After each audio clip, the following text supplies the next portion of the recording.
जल्दी ही हम ऐसी मिसाइल बनाने जा रहे हैं जो हवा से हवा में मार कर सकेंगी, यानी डीआरडीओ की बनाई गई मिसाइलें एयरक्राफ्ट में फिट होंगी और फिर सामने हेलीकॉप्टर हो, वॉर प्लेन्स हो, मिसाइल्स हो, उन्हें बर्बाद किया जा सकेगा। भारत ने इसके लिए SFDR तकनीक, जिसे सॉलिड फ्यूल डक्टेटेड रैमजेट कहा जाता है, उसका टेस्ट किया है। और इस तरह की मॉडर्न टेक्नोलॉजी अमेरिका, रूस, फ्रांस और चीन जैसे दुनिया के बड़े देशों के पास ही है। जब इस तकनीक से लैस मिसाइल बनेगी तो हमारी सेना और मजबूत होगी और फिर दुश्मन के लिए डेंजर जोन का दायरा और बढ़ा देगी। राफेल में एयर टू एयर स्वदेशी अस्त्र मिसाइल को लगाए जाने की योजना इसी का हिस्सा है। वायुसेना को मजबूत करने के मकसद से बड़ा फैसला लिया गया है। जल्दी ही अस्त्र MK1 और अस्त्र MK2 मिसाइलों के परीक्षण किए जाएंगे और ये कई लेवल पर होंगे। पहले स्टेप के तहत अस्त्र मिसाइल को राफेल एयरक्राफ्ट में फिट किया जाएगा और नॉर्मल उड़ान भरी जाएगी। इसके बाद समझा जाएगा कि राफेल के आधुनिक रडार और सिस्टम के साथ अस्त्र मिसाइल काम कर सकेगी या नहीं। तीसरा स्टेप होगा बैलेंसिंग लेवल का। इसमें जाना जाएगा कि मिसाइल लगाने से राफेल पर कोई असर तो नहीं पड़ रहा। आखिर में राफेल से अस्त्र का लाइव फायरिंग टेस्ट किया जाएगा। अगर सभी तरह के परीक्षण सफल रहे तो राफेल में अस्त्र भी लोड की जा सकेगी। यह डिफेंस सेक्टर में डीआरडीओ की बड़ी जीत होगी। माना जा रहा है कि इसके लिए 2 साल लग सकते हैं। अस्त्र का पहला वर्जन सुखोई 30 MKI और तेजस में हमारी सेना बखूबी इस्तेमाल कर रही है। जरा देखिए कैसे। भारत की ताकत से आपको गर्व होता है कि नहीं होता है?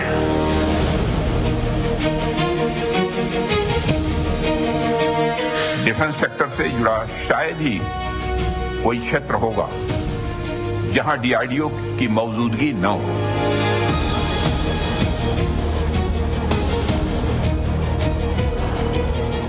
आपने भारत के मिसाइल कार्यक्रम को दुनिया के सबसे उत्कृष्ट कार्यक्रमों में शामिल किया है।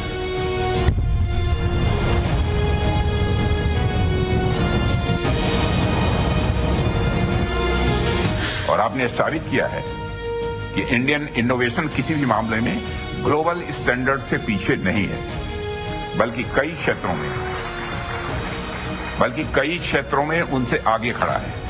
Make in India, make for world. Missile, rocket, drones, tank, radar और हाइड्रोजन बम से लेकर लाइफ जैकेट तक, जब भी मेक इन इंडिया हथियार सामने आता है तो उसमें बड़ा योगदान होता है डीआरडीओ का। 5000 से ज्यादा वैज्ञानिक और 25,000 से ज्यादा टेक्नीशियंस 24 घंटे रिसर्च करते हैं। रिसर्च भी उस लेवल की जिसकी कल्पना आम हिंदुस्तानी नहीं कर सकता। साथियों, आज देश का बेहतरीन साइंटिफिक माइंड डीआरडीओ में है। डीआरडीओ की उपलब्धियां अनंत है। अभी मैंने जो एग्जीबिशन देखी है, जिसमें मौजूदा उपलब्धियों के साथ साथ भविष्य के आपके प्लान्स और प्रोजेक्ट की भी जानकारी है।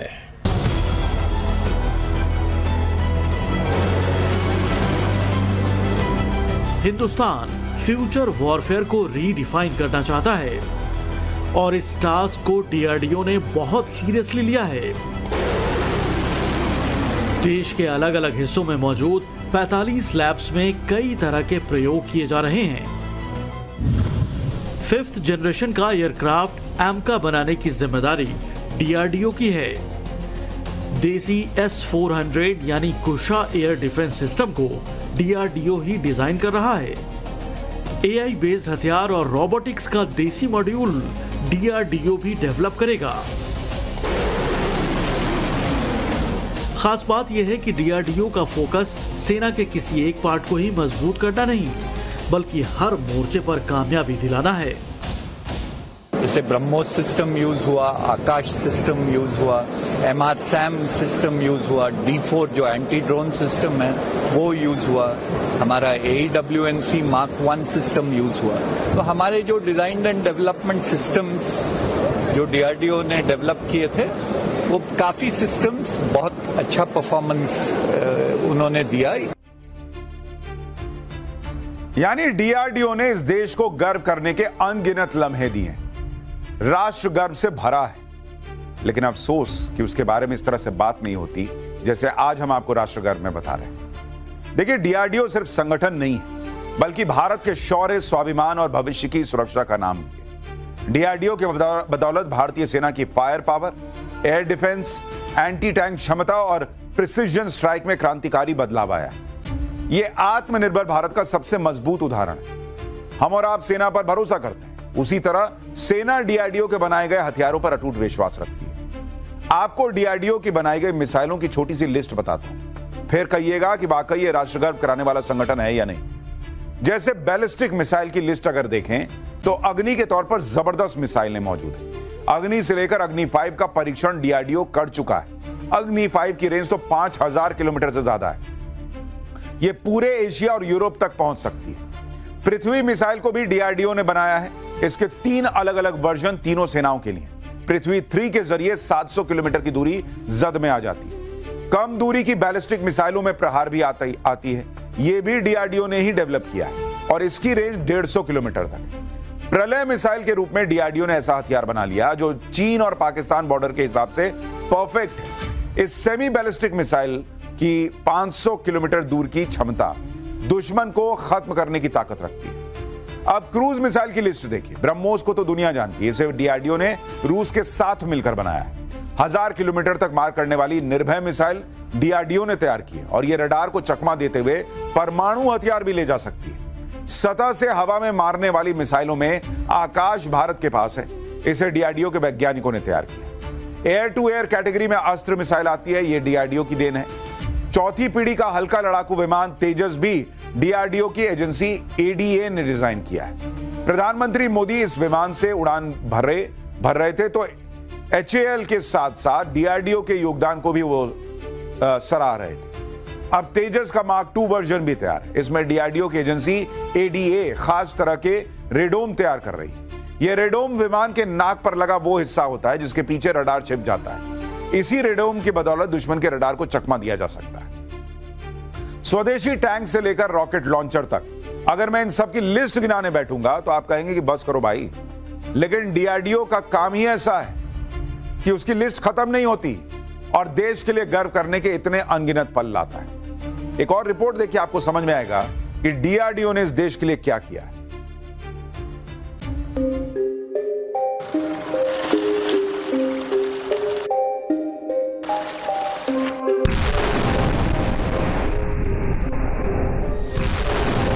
देश का पहला परमाणु बम स्माइलिंग बुद्धा डीआरडीओ ने भाभा एटॉमिक रिसर्च सेंटर के साथ मिलकर बनाया।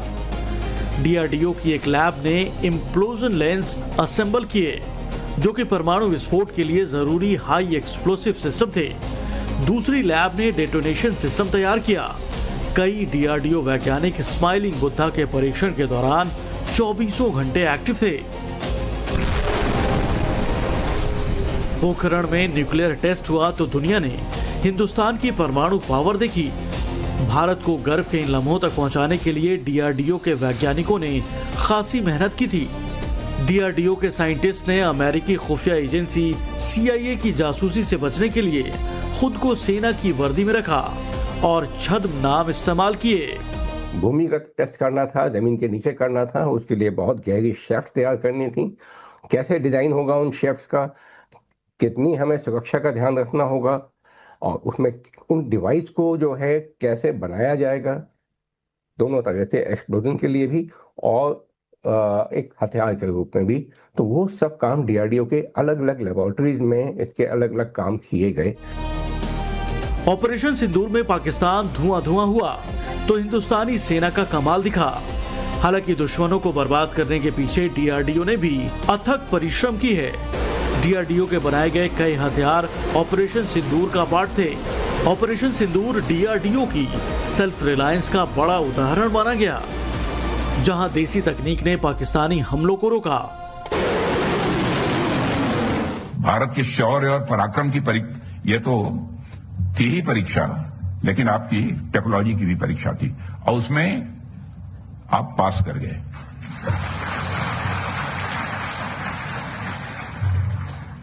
ऑपरेशन सिंदूर ने यह पूरी तरह से स्पष्ट कर दिया कि हमारे स्वदेशी सिस्टम्स भारत की ऑपरेशनल रेडीनेस को मजबूत कर रहे हैं और यह सब डीआरडीओ के साइंटिस्ट, इंजीनियर्स और टेक्निकल टीम्स की कलेक्टिव एफर्ट का ही यह परिणाम है। बीते कुछ सालों से डीआरडीओ ने जबरदस्त कायाकल्प किया है। साल 2014 के बाद से जितने नए अनुसंधान हुए, डीआरडीओ ने निराश नहीं किया। डीआरडीओ ने बीते 10 सालों में 150 से ज्यादा स्वदेशी रक्षा प्रणालियों का निर्माण किया है। फिलहाल 55 परियोजनाएं मिशन मोड में चलाई जा रही हैं। हाल ही में डीआरडीओ के कई सिस्टम फिलीपींस, वियतनाम और अफ्रीकी देशों में भेजे गए। आज के दौर में अमेरिका, रूस, चीन भी भारत के देसी हथियारों के मुरीद हो गए हैं। डीआरडीओ की कोशिश है कि मिसाइल की दुनिया में भारत पूरी तरह से आत्मनिर्भर बने।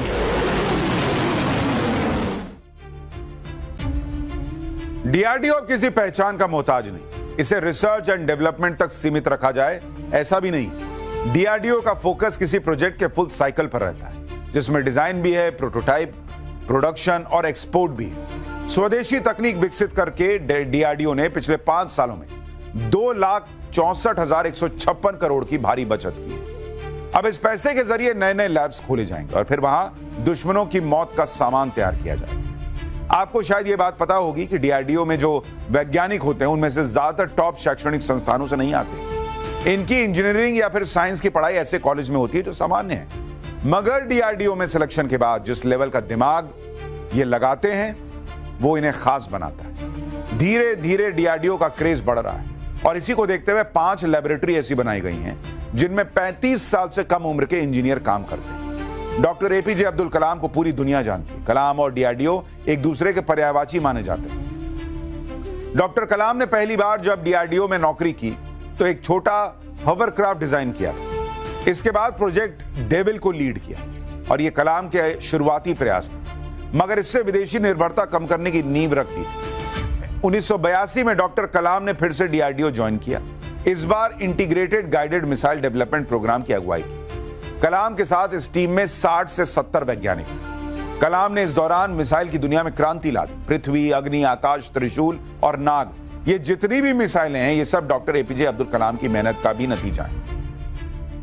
इस सीरीज की जितनी भी मिसाइलें बनाई जा रही हैं, वो कलाम को ही समर्पित की गई। अभी भारत ने K4 बैलिस्टिक मिसाइल का सफल परीक्षण किया। इसे nuclear powered submarine INS Arighaat से लॉन्च किया गया। K4 का दायरा 3500 किलोमीटर का है। K4 के बारे में कहा जाता है कि 2 टन का न्यूक्लियर वॉरहेड इसके जरिए लोड किया जा सकता है। डीआरडीओ की पहचान मिसाइलों में लाई गई क्रांति से। एक से बढ़कर एक घातक मिसाइलें हिंदुस्तान को डीआरडीओ ने दिलाई। हालांकि इसके अलावा बहुत कुछ ऐसा है जिसे डीआरडीओ की उपलब्धि माना जाता है, और यह है ह्यूमन एंगर।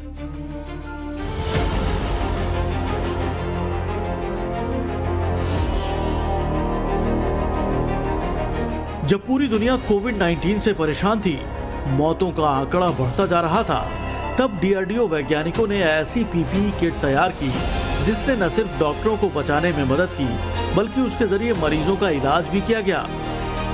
कोविड से लड़ने के लिए डीआरडीओ ने एक दवा भी तैयार की थी जिसे नाम दिया गया 2DG। इस मेडिसिन की बदौलत अस्पताल में भर्ती मरीजों की ऑक्सीजन पर निर्भरता को कम किया गया था। एक समय तो प्रारंभ का जो समय था, जब कोविड का यह दौर आया था, तो लोग बहुत घबराए हुए से थे। डॉक्टर से, हम लोगों से बातचीत में कहते थे, साहब हमारे यहाँ वेंटिलेटर नहीं है, हमारे यहाँ सैनिटाइजर्स इतने नहीं मिलेंगे, इतना बहुत समय लगेगा, लंबा समय लगेगा। लेकिन डीआरडीओ ने वेंटिलेटर्स बनाने में मास्क, पीपीई किट्स, यह सब सारा और सैनिटाइजर्स वगैरह जो काम किया है, उसकी जितने भी सराहना की जाए वो कम है। मैं बधाई देना चाहता हूं डीआरडीओ को। पोलियो से पीड़ित बच्चों के लिए भी डीआरडीओ एक नई उम्मीद बना है। डीआरडीओ के बनाए गए कैपिलर अब तक 50,000 से ज्यादा पोलियो ग्रसित बच्चों को लंबी छलांग लगाने में मदद कर चुके हैं। ये कैलिपर 300 ग्राम से लेकर 400 ग्राम के होते हैं। इनकी कीमत भी पहले के मुकाबले कम होती है। इन कृत्रिम पैरों में उस तकनीक का इस्तेमाल किया गया जो मिसाइलों में इस्तेमाल होने वाली लाइट वेट कंपोजिट मटेरियल्स कहलाती हैं। डॉक्टर अब्दुल कलाम ने 90 के दशक में पोलियो से पीड़ित कुछ बच्चों को भारी भरकम कैलिपर पहने देखा था। दर्द से कराहते हुए बच्चों को देखकर उनका दिल पिघला और फिर जो करिश्मा हुआ, आज उसे हर कोई सलाम करता है। भारत का पहला स्वदेशी कोरोनरी स्टेंट डीआरडीओ ने ही विकसित किया है। ये विदेशी स्टेंटों की तुलना में किफायती और प्रभावी साबित हुआ है। अब तक 30 से ज्यादा देशों में 30 लाख से ज्यादा इम्प्लांट्स किए जा चुके हैं। डॉक्टर अब्दुल कलाम जी को तो निकट से हम लोगों ने देखा है और बच्चों को बहुत प्यार करते हैं और यानी सचमुच में उनका वो पैशन था। उनको किसी ने पूछा था एक बार कि आप क्या चाहेंगे, लोग आपको कैसे याद रखें, तो डॉक्टर अब्दुल कलाम जी ने कहा कि लोग मुझे अगर याद रखना है तो टीचर के रूप में याद रखें। राष्ट्रपति पद से मुक्त होने के दूसरे ही दिन वे चेन्नई चले गए और चेन्नई में जाकर के क्लासरूम में बच्चों को पढ़ाना शुरू कर दिया और जीवन के अंतकाल में भी विद्यार्थियों के साथ अपने विचारों का विमर्श करते करते ही उन्होंने अपना देह छोड़ दिया। हाई ऑल्टीट्यूड में सांस की समस्या कैसे दूर की जाए, इस पर डीआरडीओ लगातार रिसर्च कर रहा है। किन हालात में किस तरह का खाना खाया जाए और बर्फीले इलाकों में मौसम के हिसाब से कौन सी ड्रेस पहनकर लंबे वक्त तक सरवाइव किया जाए, ये भी डीआरडीओ की रिसर्च का पार्ट है। जिन इलाकों में साइक्लोन, भूकंप और बाढ़